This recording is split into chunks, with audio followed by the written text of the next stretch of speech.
Hello lovers, bienvenidos a We Love Sofía, el lugar donde la filosofía se vuelve clara y viva, fácil pero siempre completa. Hoy en nuestro primer episodio viajamos a las raíces de nuestra sabiduría, a la antigua Grecia, para presenciar el nacimiento de la filosofía occidental. Pero, ¿por qué ahí? Porque entonces estás a punto de descubrir las 3 razones por las que nuestra querida Sofía nació en esas soleadas tierras. Y ahí vamos. We Love Sofía, Easy and Bright, Philosophy Light. Viajamos 2600 años atrás, alrededor del año 600 a.C., en el Mediterráneo oriental. Ahí vivían los griegos, o helenos, como se llamaban a sí mismos. Sus tierras se extendían no solo por la actual Grecia, sino también por la costa de Turquía, el sur de Italia y por toda la cuenca mediterránea. Los griegos vivían en una amplia red de ciudades-estados y puestos comerciales. Valoraban el comercio por encima de la conquista y nunca aspiraron a construir un imperio. Preferían la prosperidad y la independencia. Eran hábiles marineros, astutos comerciantes, refinados artistas y formidables guerreros, los mercenarios más apreciados en aquellos tiempos antiguos. Pero, ¿qué sucedió alrededor de ese año 600 a.C.? Los eruditos griegos se volvieron empíricos.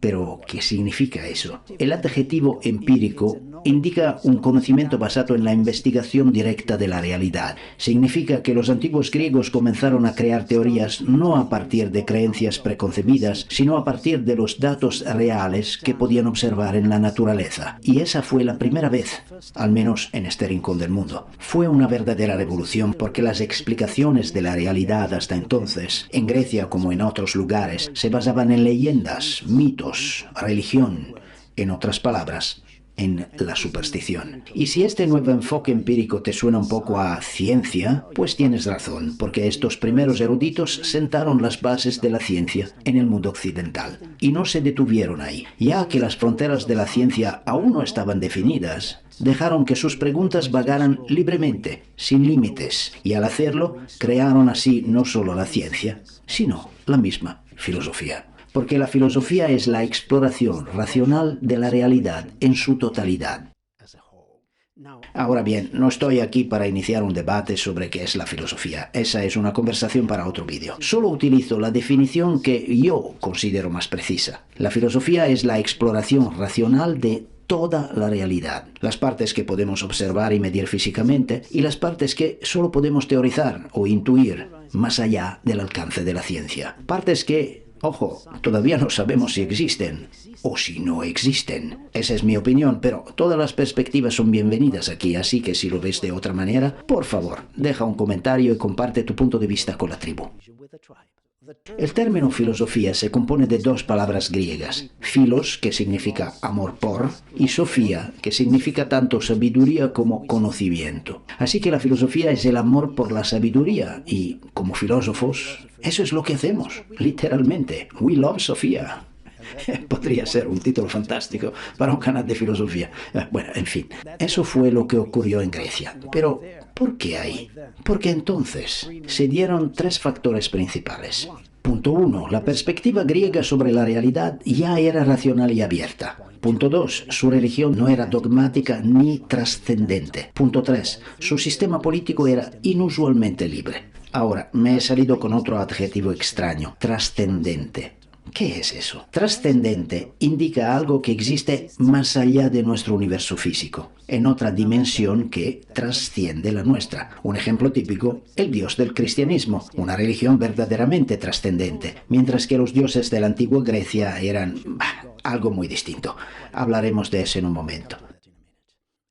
Y ahora, vayamos al punto número 1 sobre por qué surgió la filosofía en Grecia. Para empezar, los griegos tenían ya una visión racional de la realidad.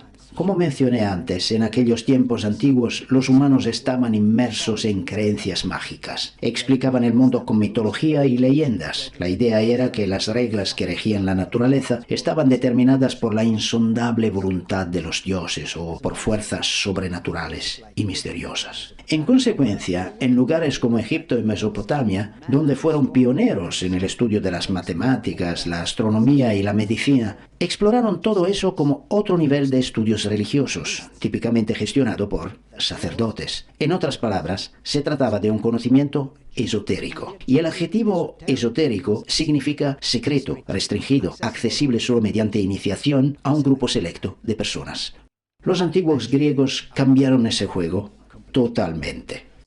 Ellos vieron un orden innato en el mundo, independiente de la voluntad de cualquier dios. Creían en un orden natural, racional y abierto a ser explorado por cualquier ser humano sensato, sin necesidad de un permiso especial. Eso fue una auténtica revolución en aquel entonces, pero no demos por sentado que los griegos tenían la misma visión científica que tenemos hoy. Su ciencia no era en absoluto moderna, porque veían la realidad de una manera muy diferente. Para comprender la mente griega antigua debemos detenernos un momento en una palabra clave de su idioma. Logos. Logos significaba inteligencia, orden racional y también el acto de explorar con inteligencia. Hoy lo que queda de eso en nuestro vocabulario es la palabra lógico y esos sufijos que ponemos en términos como psicología, geología, biología, cada uno de los cuales indica un campo de conocimiento donde exploramos la realidad con la razón. Pero aquí está el punto crucial. Los antiguos griegos no veían el logos, la inteligencia, como algo exclusivo de los humanos. Creían que la inteligencia estaba tejida dentro del universo mismo. Y no solo eso. Creían que el universo era inteligente y que estaba vivo. Los antiguos griegos tenían una visión orgánica de la realidad, donde los humanos, el mundo físico y los propios dioses formaban parte de un inmenso, inteligente y maravilloso organismo vivo. Un sistema hermoso, donde los humanos aspiraban a vivir en armonía exterior con el mundo e interior con mente y cuerpo, como se refleja en sus esculturas con esos físicos ideales, perfectos, que aún hoy podemos admirar. Dos importantes consecuencias filosóficas surgieron de esta cosmovisión impulsada por el Logos, dos aspectos que a menudo se pasan por alto. Primero, los griegos nunca exploraron realmente lo que hoy llamamos gnoseología o epistemología en los países anglosajones, la rama de la filosofía que pregunta ¿cómo sabemos lo que sabemos? En el mundo moderno esta pregunta es central. Durante los últimos 500 años, la preocupación principal de la filosofía ha sido ¿cómo puedo estar seguro de que lo que veo y sé es cierto? Todo lo demás, desde la duda hasta la ciencia, el existencialismo, incluso de alguna manera el marxismo, todo ha surgido de esa pregunta. Pero los antiguos griegos ni siquiera concibieron ese problema. Para ellos el conocimiento nunca estuvo en duda. El conocimiento en Grecia era como una especie de juego de espejos, donde el logos, dentro de nosotros, nuestra inteligencia, coincidía naturalmente con el logos, la inteligencia y el orden, presentes en el universo. No había duda para ellos, ningún conflicto, y ese es un detalle crucial, muy a menudo ignorado. Segunda consecuencia. Dado que veían el universo como tan racional y ordenado, los griegos nunca comprendieron realmente la profundidad del mal. En su pensamiento ético, el estudio de lo que es bien y lo que es mal, el mal se veía solo como un defecto, justo un pequeño fallo en la máquina universal. La idea del mal como algo oscuro, radical, disruptivo. Eso llegó mucho después. Fueron los cristianos quienes realmente excavaron en ese agujero negro del mal, de una manera que los griegos nunca lo hicieron. Y si te gusta ver esta visión griega orgánica del mundo en plena acción, simplemente lee la Ilíada o la Odisea, esas obras maestras épicas griegas que cantan sobre Aquiles, Helena, Ulises, la guerra de Troya, etc. También hay muchas películas sobre eso. Pues no sé de las películas, de verdad, pero en los poemas originales hay un orden lógico y hermoso que lo impregna todo. Nada sucede por casualidad, no hay maldad inexplicable y siempre existen leyes de causa y efecto para todo. Los dioses inmortales mueven la historia con sus conspiraciones, claro, pero aún así, la fuerza gobernante suprema es el Ananke, un destino impersonal ineluctable que reinaba por encima de todo, dioses incluidos. Y esto nos lleva directamente al segundo punto por qué la filosofía surgió en la antigua Grecia, su religión. Por supuesto, la religión nunca se ha basado en la racionalidad ni en la evidencia empírica, se basa en la fe. Y justamente, ya que el objeto de la religión no puede probarse. Sí, muchos intentaron probar la existencia de Dios y todos fracasaron. La religión griega no fue excepción, se basaba en la fe, pero sus cultos tenían rasgos específicos que contribuyeron al surgimiento de una forma de sabiduría más racional.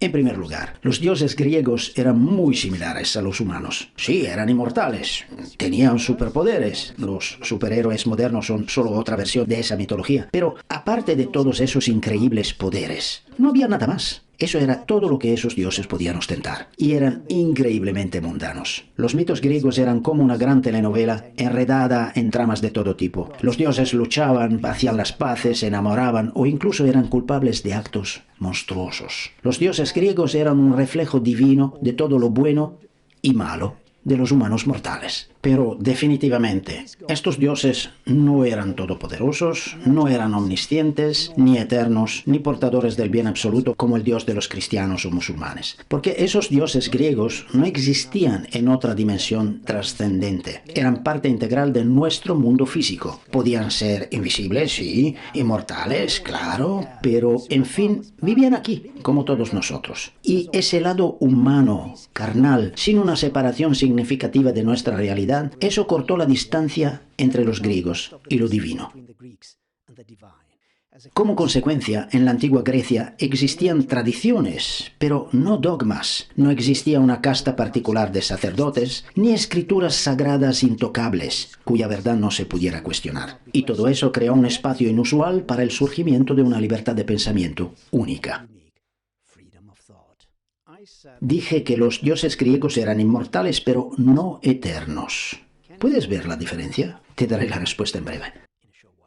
Pero eso es solo una parte del panorama, y ahora debemos hablar de otra faceta muy importante y más misteriosa de la religión griega: el orfismo. Además de la religión olímpica tradicional y oficial, la de Zeus y compañía, existía otro culto órfico, practicado con mucha más discreción. El orfismo tenía sus raíces en el mito del dios Dionisos, hijo de Zeus. Según la leyenda, Dionisos fue asesinado por los malvados titanes, pero luego resucitó a través del vientre de una mujer mortal. Por esa razón, los griegos veían a Dionisos como un reflejo de la naturaleza dual del ser humano, dividido en cuerpo y alma, en soma y psique. Soma significaba cuerpo en griego, y aún hoy usamos el adjetivo somático para ello. Pero psique no se refería a la mente psicológica, como lo hacemos nosotros, sino a la chispa divina inmortal, el alma que creían que habitaba en todos nosotros.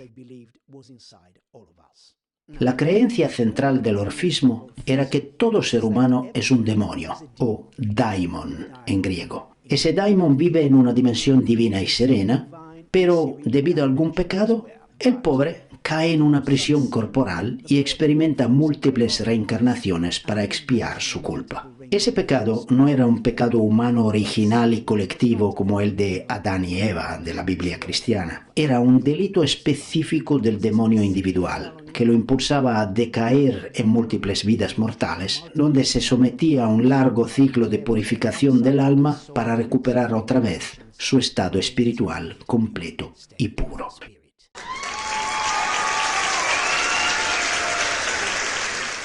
Los seguidores órficos buscaban purificar su demonio interior mediante diversos rituales. Algunos optaban por un camino estricto y ascético, un estilo de vida monástico y frugal, a menudo centrado en una dieta vegana. Otros tomaban el camino opuesto a través de rituales que parecían un poco antiguas fiestas rave. Y ahí el vino, la música, el baile rítmico y las sustancias psicoactivas los llevaban a estados de trance, donde el alma podía liberarse brevemente de sus ataduras corporales y vislumbrar por un momento su origen divino.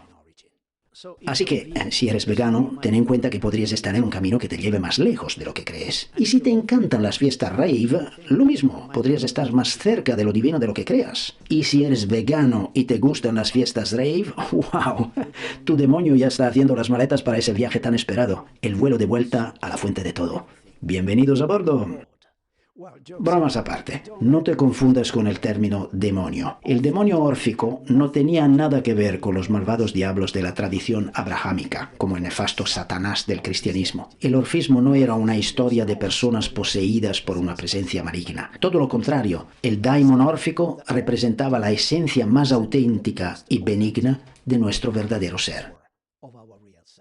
Pero, ¿para qué hablar de todo esto? Este es un canal de filosofía, no de religión. Cierto, pero si ignoramos el orfismo, perdemos de vista el sistema raíz de la filosofía griega. Sin el orfismo, no habría existido Pitágoras, ni Platón, y toda la historia del pensamiento occidental habría seguido un rumbo muy diferente. Verás, la religión olímpica oficial, la de Zeus y compañía, sí que hablaba de una vida después de la muerte, pero ¡qué horror de vida! Como leemos en la Odisea, tras la muerte, el alma humana se convertía en una sombra pálida y sin voz, y vagaba sin rumbo por las desoladas llanuras del Hades, la tierra de los muertos, sin recuerdos, sin emociones, sin recompensa ni castigo, solo una supervivencia nebulosa para siempre. En serio, incluso el ateísmo ofrece una final más amable. Apagón total, fin del juego, no más dolor, y al menos te ahorras el eterno vagar como una sombra atontada. Pero el orfismo cuenta una historia muy diferente, una de esperanza, justicia y trascendencia, otra vez este concepto. El orfismo afirma que dentro de cada uno de nosotros vive una chispa divina, un daimon, exiliado en el cuerpo y atado a un ciclo de renacimientos. La vida no es aleatoria. Es un viaje de purificación. Y esta visión espiritual, moral, cósmica, moldeó a casi todos los filósofos griegos.